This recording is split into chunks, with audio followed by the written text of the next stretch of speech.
Good afternoon to one and all. Today is 13th May 2021 and we'll be taking evaluating static interconnection networks. Static interconnection networks. So let's talk about some of the definitions which are being used in here. Diameter. The diameter of a network is the maximum distance between any two processing nodes in the network. दो nodes जो है उनके बीच में कितना distance है, that is the diameter. So distance between two processing node is defined as the shortest path between them. दो के बीच में shortest path क्या है? तो diameter of a ring network 2 by p by 2 रहता है. Diameter of 2D mesh without wraparound 2 under root p minus 1. Similarly, wraparound mesh का है 2 root p by 2. Okay. Then the diameter of a hypercube is log p. These are being summarized in the table below. Then the diameter of a complete binary tree is 2 log p plus 1 by 2. Then let's talk about the connectivity. Connectivity मतलब connectivity of a network is the measure of multiplicity of path between any two processing nodes. दो processing nodes के बीच में कितने path available है, multiple path available है, that allows the one node to establish connection with the other node. और minimum कितने number of arcs है जो उसको कट करने से उसको दो इसमें ब्रेक कर देती है, that is called as arc connectivity. Minimum number of the arcs that must be removed from the network to break it into two disconnected networks. दो disconnected network में अलग अलग करने के लिए कितने arcs को कट करना पड़ता है, that is called as arc connectivity. Okay. In linear it is 1. Then in the tree and star, linear बस में, ट्री में और स्टार में 1 है आर्क कनेक्टिविटी. रिंग में और 2D मैश विदाउट रैप में 2 है connectivity. Then 2D wrap meshes and d dimensional hypercubes में 4 जो है वो आर्क कनेक्टिविटी है. Now let's see bisection width and bisection bandwidth. Bisection width is of a network is defined as the minimum number of communication links that must be removed to partition. मतलब दो nodes के बीच में जो communication link है कितने remove करने पड़ेंगे ताकि वो दो इसमें divide हो जाए. That is bisection width. Dividing the network into two. So how many arcs needs to be removed? कितने arc जो है आर्क कनेक्टिविटी रिमूव करना पड़ेगा ताकि वो दो इसमें डिवाइड हो जाए. So bisection width of a ring का 2 रहता है, ठीक है, दो भागों में डिवाइड कर देता है. 2D पी नोड मैश का मैश विदाउट रैप अराउंड का है root P, with wrap around का है 2 root P. Then tree and star is 1. Completely connected network of P node is p square by 4. Bisection width of a hypercube. Okay. Then d-dimensional hypercube by connecting corresponding links of two d minus 1 minus dimensional hypercubes. So these are the bandwidths. Now let's see the channel width. Channel width क्या होता है? The number of the bits that can be communicated simultaneously over a link connecting two nodes. दो nodes को connect करते हुए कितने number of bits communicate होते हैं, कितने number of the bits जो है वो travel कर सकते हैं, that is called as the channel. That is called as the channel width. Channel width is equal to the number of the physical wires. दो node के बीच में कितने number of wires, physical wires है, so that it establish the communication link. Rate, the peak rate at which a single physical wire can deliver bits. Maximum rate, peak rate जिससे वो physical wire bits जो है वो communicate करता है, that is called as channel rate. उस channel का rate क्या है. और channel bandwidth क्या होगा? channel width into channel rate. channel width को channel rate के साथ में multiply किया तो channel bandwidth निकल जाएगा. ये समरी दिया हुआ है. This is a summary of characteristics of various static network topologies of P nodes. तो कंप्लीटली कनेक्टेड नोड का डायमीटर कितना होता है, बाइसेक्शन विड्थ कितना होता है, आर्क कनेक्टिविटी कितना होता है. cost is, that is the number of the links. Similarly for the star diameter 2 है, आर्क कनेक्टिविटी 1 है, एक आर्क को रिमूव करने से वो डिस्कनेक्ट हो जाता है दूसरे से. Then bisection width, complete binary tree 2 log p plus 1 by 2, bisection width 1, arc connectivity 1, p minus 1 is cost. Similarly linear array है, उसमें से एक भी अगर आर्क कट जाता है आर्क कनेक्टिविटी तो दो में डिवाइड हो जाता है. Similarly bisection width, then the diameter, okay, 2D mesh no wraparound and 2D mesh with wraparound, these are the values which are given. Then followed by the hypercube and wrap around k array d cube. So hypercube का diameter log p है, bisection width p by 2, arc connectivity log p, cost is p log p upon 2. Similarly wrap around k array d cube, d k by 2, 2k d minus 1, 2d and dp. Now let's talk about the bisection bandwidth. Bandwidth कितना है? Bandwidth of a network is defined as the minimum volume of the communication allowed between any two halves of the network. दो half जो already है network का, उसमें minimum volume कितना चाहिए communication करने के लिए. तो कम्युनिकेशन करने के लिए जो मिनिमम वॉल्यूम लग चाहिए होगा, that is called as the bisection bandwidth. So it is the product of the bisection bandwidth, bisection width and the channel width. So bisection bandwidth of a network is also sometimes called as the cross section bandwidth. So product of bisection width and the channel width. Bisection width और channel width का product क्या होगा? That is bisection bandwidth. Okay. Cost as we have seen, that is the number of the links. ये देखो यहाँ पर हमने cost देखा है. Cost which is number of the links. Okay, so cost we have already seen. Now let's see evaluating dynamic internet connection networks. A number of the evaluation metrics for the dynamic networks follow from the corresponding metrics for static networks. Since the message traversing a switch must pay an overhead, it is logical to think of each switch as a node in the network, in addition to the processing nodes. मतलब अब हमको क्या करना है, evaluate, हमको क्या find out करना है, interconnection network, dynamic interconnection network को फाइंड आउट करना है. तो जब हम डायनेमिक कनेक्टिविटी बात करते हैं, connectivity of a dynamic network ये डिफाइन करते हैं in terms of the node और द एज कनेक्टिविटी. किसकी connectivity? Node and edge connectivity. मतलब दो अगर प्रोसेसिंग डिवाइसेस है, दो नोड्स है, तो उनके बीच में जो कनेक्टिविटी है, तो दो नोड एज वेल एज उनके as. So node connectivity is the minimum number of the nodes that must fail to fragment the network into two parts. कितने nodes जो है वो fail होंगे ताकि उसको दो parts में divide किए जा सके. और edge connectivity क्या होगा कि कितने edge, कितने arc जो है दो node के बीच में वो fail होंगे ताकि वो दो parts में divide हो जाए. तो वो those are responsible for establishing the connection. तो minimum कितने number of nodes चाहिए जिससे कि वो establish हो सके connection, dividing the network into two different parts. Bisection करना है. So bisection width of a dynamic network must be defined more precisely than the diameter connectivity. Diameter and the connectivity दो parts में divide करना है. तो minimum कितने number of the edge लगेंगे या फिर कितने arc लगेंगे. Bisection width of a dynamic network, ये देखो ये बताया हुआ है. Bisection width of a dynamic network is computed by examining various equipartitions of the processing nodes and selecting the minimum number of edges crossing the partition. Partition को cross करने के लिए minimum कितने number of the edges चाहिए और equal partition करने के लिए कितने processing nodes को fail होना पड़ेगा. So in this case, each partition yields an edge cut of 4. Therefore, the bisection width of this graph is 4. हम लोग वर्टेक्स कट वर्टेक्स और कट एज पढ़ चुके हैं ग्राफ थ्योरी में. तो यहाँ पर कितने नंबर ऑफ द चाहिए होंगे ताकि वो इसको डिवाइड हो सके. देखो अब ये यहाँ पर ए जो है इसको कट किया, ठीक है. अगर इससे हम कट करते हैं तो ये जो ये वाला प्रोसेसिंग नोड है, ये वाला प्रोसेसिंग नोड है वो अलग हो जाएगा.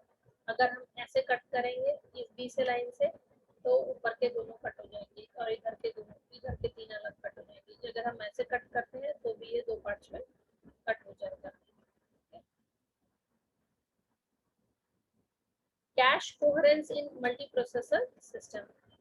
Cache coherence, interconnection networks provide basic mechanism for communicating messages, that is data. In case of the shared address based computers, additional hardware is required to keep the multiple copies of the data consistent with each other. So a summary of the characteristics of dynamic network topology connecting pre-processing nodes. देखो ये network है, ये diameter है, ये bisection width, arc connectivity and the cost. So cross bar अगर हम network लेते हैं तो diameter 1 है, bisection width, then arc connectivity is 1 and the cost is p square. Omega network log p, p by 2, arc connectivity is 2, cost is p by 2. Dynamic tree is 2 log p, bisection width 1, arc connectivity 2, cost is p minus 1. So we have seen the summary of the dynamic network topologies.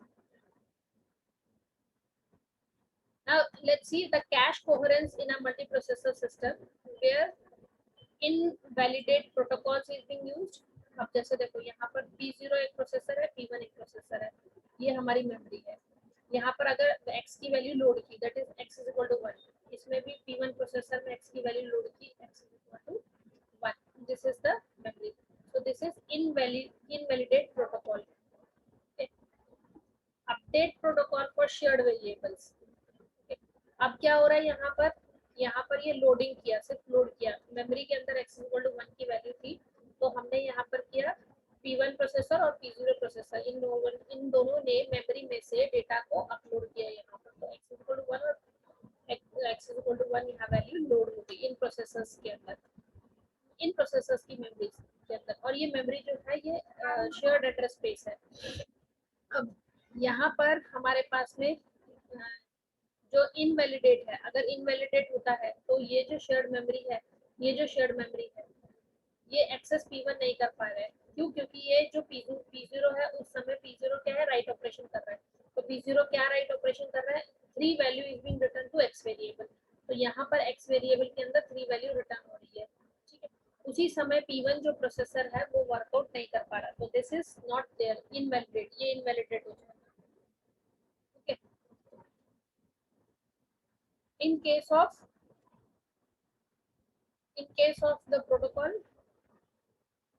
update protocol for shared variables. Update protocol for shared variables means अगर ये हमारा update protocol work कर रहा है और shared variable है, तो अगर हम लोड कर रहे हैं वैल्यू तो कोई प्रॉब्लम नहीं है, x की वैल्यू 1 जो है वो P1 और P0 दोनों को लोड कर रहा है, that is just using that data, but P0 जो है वो राइट ऑपरेशन परफॉर्म कर रहा है और ये अपडेट कर रहा है, जैसे ही ये वैल्यू अपडेटेड होएगी वो अपडेटेड वैल्यू P1 प्रोसेसर लेगा, so P1 processor can take the value, दोनों एक साथ वर्क कर रहे हैं। हो सकता है P1 प्रोसेसर भी राइट ऑपरेशन परफॉर्म कर रहा है, P0 भी, अगर दोनों एक साथ राइट ऑपरेशन परफॉर्म कर रहे हैं और सेम डेटा राइटिंग कर रहे हैं तो that is possible, x equal to 3 जो हमने कल सेशन में देखा था।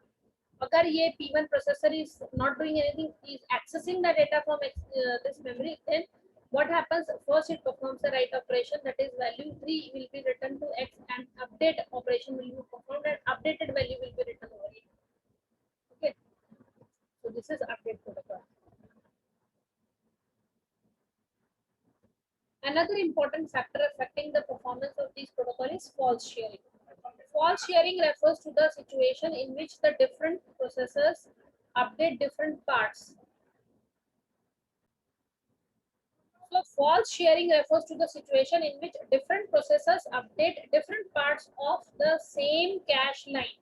Different processors update different parts at the same time. Okay. Thus, although the updates are not performed on the shared variable, the system does not detect this. अब ये updated हो नहीं रहा है, ये डिटेक्ट नहीं करेगा, उस केस को हम क्या बोलते हैं, फॉल्स शेयरिंग। जो डेटा शेयरिंग के लिए अवेलेबल है बट वो शेयरिंग हो नहीं रहा है तो वो फॉल्स शेयरिंग कहलाती है। Okay, maintaining coherence using invalidate protocol. Invalidate protocol से कोहेरेंस किस तरह से मेंटेन होता है, let's see the diagram given below. This is state diagram of a simple 3-state coherence protocol. देखो ये कोहेरेंस प्रोटोकॉल किस तरह से यूज हो रहा है. This is shared, invalid, dirty. Okay, ये हमारे डिफरेंट स्टेट्स हैं. These are the different states. We have seen this states in the state diagram in operating system also. Maintaining coherence using a simple 3-state protocol. Okay, अब देखो अगर ये shared है तो read operation perform हो सकता है, no problem in that. Okay, invalid, while this is reading the other one is writing, so this is invalid, this is not possible. ये जो है ऑपरेशन, ये ऑपरेशन क्या है, इनवैलिड. क्यों? क्योंकि एक रीड कर रहा है तो दूसरा राइट कर रहा है, that is not allowed. Dirty read मतलब ये राइट कर रहा है और दूसरा रीड कर रहा है, तो इसको जो है ऑपरेशन को डर्टी रीड, गलत डेटा जो है वो रीड होगा, तो that is called as dirty read. While one is writing, the other one is reading, so that is not possible, this is dirty read. So read and write operation is performed by one and the other one is reading. Then f flush means clear all. अब अगर एक right कर रहा है और एक दूसरा जो है एक राइट ऑपरेशन परफॉर्म कर रहा है और दूसरा भी राइट ऑपरेशन परफॉर्म कर रहा है, तो दैट इज आल्सो इनवैलिड. दो write operation at a time is not allowed. But अगर दोनों के दोनों सेम शेयर्ड वेरिएबल को सेम डेटा राइट कर रहे हैं at the same time, then this is possible. Okay, now the example of parallel program execution with the simple 3-state coherence protocol, this is being discussed over here. अब देखो यहाँ पर ये processor 0, instruction at processor 0, instruction at processor 1, variables and their states at processor 0, variables and their state at processor 1, and variables and their states in global memory. ठीक है, अब हमने यहाँ पर किसकी बात कर रहे हैं कि हमारे पास में दो प्रोसेसर्स हैं और उन दो प्रोसेसर्स पे इंस्ट्रक्शंस कौन कौन सी है. जो इंस्ट्रक्शंस हैं उन इंस्ट्रक्शंस में वेरिएबल्स कौन कौन से इस्तेमाल हो रहे हैं, तो प्रोसेसर 0 के जो वेरिएबल्स और उनकी जो स्टेट है वो यहाँ पर बताई जा रही है. देन जो वेरिएबल्स और उसके स्टेट्स प्रोसेसर 1 में यहाँ पर क्या बताई जा रही है और यहाँ पर ग्लोबल मेमोरी. तो ऊपर हमने ये देखा था S D, that is S for shared memory, D for dirty. We have seen S for shared memory, D for dirty. Okay, these are the terms we are going to use over here. I for invalid, S for shared, D for dirty, and I for invalid. ये state के नाम है. These are the different states. We have seen these states in operating system also. Ready state, then we have ready start state, ready state, dead state. Operating system process can be process states हमने पढ़ी थी operating system को. Similarly over here the state diagram is given. Now this is the time. अब देखो यहाँ पर processor 0 में instruction कौन सी है, रीड x, x की वैल्यू रीड कर रहे हैं, तो x variables and their states at processor 0. जब x की वैल्यू रीड हो रही है तो प्रोसेसर 0 में रीड y है.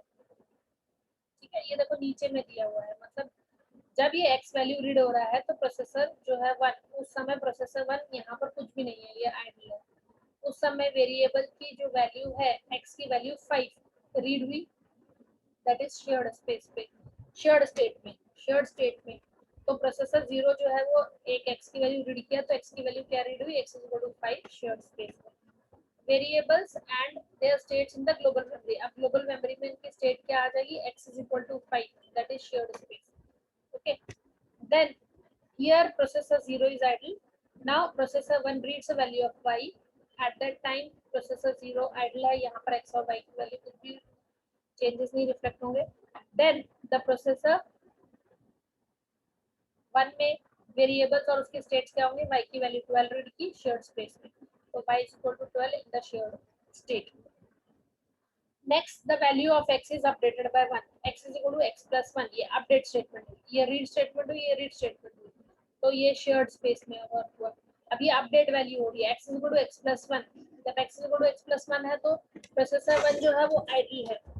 इस टाइम पे these type of questions are asked in the technical exams जो आप आईटी एग्जाम्स के लिए अपियर होते हो, बैंकिंग के, IT manager, IT analyst, then NET SET के क्वेश्चंस जो होते हैं उसमें these type of questions are being asked. ये जो डर्टी रीड है और शेयर्ड मेमोरी है, तो if this type of problem is given to you, then they ask you what is the final value of x and y variable, so or whether it is invalid or state switches to which state, क्या उसके ऊपर problems. तो here x is equal to x plus 1, मतलब update operation perform हो रहा है। x की जो प्रीवियस वैल्यू थी उसके ऊपर 1 is being added, so x is equal to 6 here. Now d, this is dirty read, उस समय कोई और रीडिंग नहीं ऑपरेशन परफॉर्म कर रहा था, तो डर्टी पे चला गया स्टेट पे। Now x is equal to I and it is in the global memory invalidate. Invalidate, अब हमारा ऑपरेशन जो है वो invalid में आ जाएगा। Now y is equal to y plus 1. The processor 1 is in y now increasing the value of y by 1, updating the value of y. So 12 value will be increased to 30 and it moves to the dirty state, and y is equal to 12, invalid state पे पहुंच गया। Then now processor 0 reads the value of y। जब y की value को ये read करेगा तो processor 1 कुछ भी नहीं है, और y की वैल्यू इसको क्या मिलेगी 13, जो यहाँ पर हमने अपडेटेड वैल्यू डाली थी y की वैल्यू यहाँ पर 13 है, बट यहाँ पर y की वैल्यू जो है वो 12 है, और यहाँ पर भी x की वैल्यू जो है वो 5 है। वो कैसे हुई, क्योंकि ये इनवैलिड अगर हो गया उस टाइम पे, ये इनवैलिड ऑपरेशन परफॉर्म हो गया, तो x की वैल्यू अपडेट नहीं होगी, x की वैल्यू 5 रहेगी। क्योंकि ये y इज इक्वल टू 13 का जो स्टेटमेंट है वो इनवैलिड हो गया, तो y की 12 वैल्यू भी रहेगी। क्यों रहेगी, क्योंकि उस समय जो है वो ये जो ऑपरेशन है ये डर्टी के स्टेट में चला गया, ये शेयर्ड की स्टेट में चला गया, तो यहाँ पर ये ऑपरेशन परफॉर्म सक्सेसफुल हुआ, बट यहाँ पर ये डर्टी की स्टेट में चला गया। डर्टी ऑपरेशन परफॉर्म हो रहा है। Dirty means what, both the other processor is also involved in doing some operation with that. Okay, so this is this contains x is equal to 12 and x is equal to 13. Now read y, the value of y when it is being read, so y is equal to 13 in the shared space, so y is equal to 13 in the shared space. Okay, this is at processor 0, processor 0 को क्या value दिखाई देगी, y is equal to 13, ठीक है, and processor 1 के पास में भी क्या वैल्यू दिखाई देगी, y is equal to 13। Okay, and here you see that y is equal to 13 in the shared space, we get the value in the global memory space. Now the this processor 1 reads the value of x, x की value read करेगा, तो यहाँ पर जो उसको updated value x is equal to 6 वो share space में दिखाई देगी। प्रोसेसर 1 को भी x की वैल्यू 6 दिखाई देगी शेयर स्पेस पे, एंड ग्लोबल मेमोरी में भी उसकी value x is equal to 6 दिखाई देगी। Now here, now let's see here, यहाँ पर तो सिंगल ऑपरेशन परफॉर्म हो रही थी, अब क्या होगा, x और y की वैल्यू को ऐड करके x के अंदर डाला गया, तो x और y की वैल्यू दैट इज 13 प्लस 6 कितना हो गया 19। अब ये डर्टी हो गया, 13 प्लस 6 19, ये डर्टी हो गया। क्यों, क्योंकि दो प्रोसेसर्स एक साथ, जो x वेरिएबल है शेयर्ड वेरिएबल और y शेयर्ड वेरिएबल है, ये दो अलग अलग प्रोसेसर एक्सेस कर रहे थे अलग अलग टाइम पे, अब उन दोनों को at a time processor 0 access कर रहा है, so this becomes 19 and this is dirty. Since it is dirty, so processor 1 के पास में x is equal to 6 invalid and x is equal to 6 invalid state final में दिखाई देगा। Similarly suppose y is equal to x plus y, y जो है variable वो x और y की वैल्यू को ऐड कर रहा है, तो y की वैल्यू क्या आ जाएगी, y is equal to 13, इसके पास में ओरिजिनल वैल्यू 13 इनवैलिड स्टेट की गई, and y is equal to 19, it is dirty. So here if it is dirty, so it will contain the original y value equal to 13. Then x is equal to x plus 1, so x की value x plus 1 से increase होगी, 19 से increase होगी 20 30, but the original value will remain same, that is x is equal to 6. Similarly y is equal to y plus 1, so y value becomes 19 plus 120, but its value in the global memory space is still 30 because it is an invalid operation. So this is how it executes. Now let's see the Snoopy cache. Snoopy cache systems are typically associated with multi-processor systems based on the broadcast interconnection network such as bus or a ring.